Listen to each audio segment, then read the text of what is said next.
Chapter 3 of The Telltale Brain focuses on synesthesia. Before reading this chapter, I had never heard of the disorder, and if someone told me they saw numbers in color, I would have thought they were lying or crazy.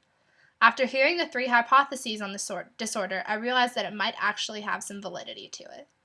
The way Ramachandran wrote this chapter, by showing the conversation with his patients, such as Susan, gave me confidence in what he was actually saying.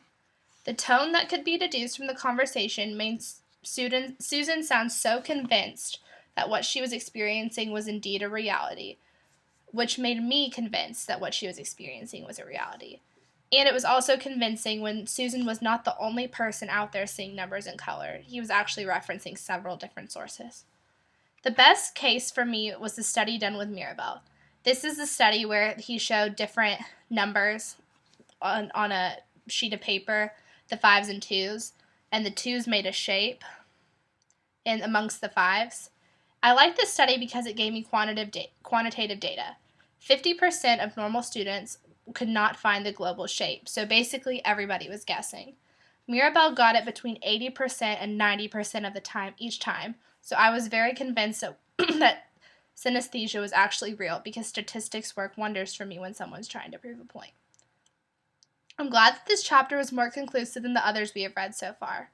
After we read about a disorder and the disorder of synesthesia and all of its symptoms, Ramachandran was able to go on and explain what was causing it. In this case, he used a cross-wiring explanation, and using images from the Brain Atlas, it seemed logical. Ramachandran also provided explanations for exceptions in the case, such as drug use. The main one he talked about was LSD.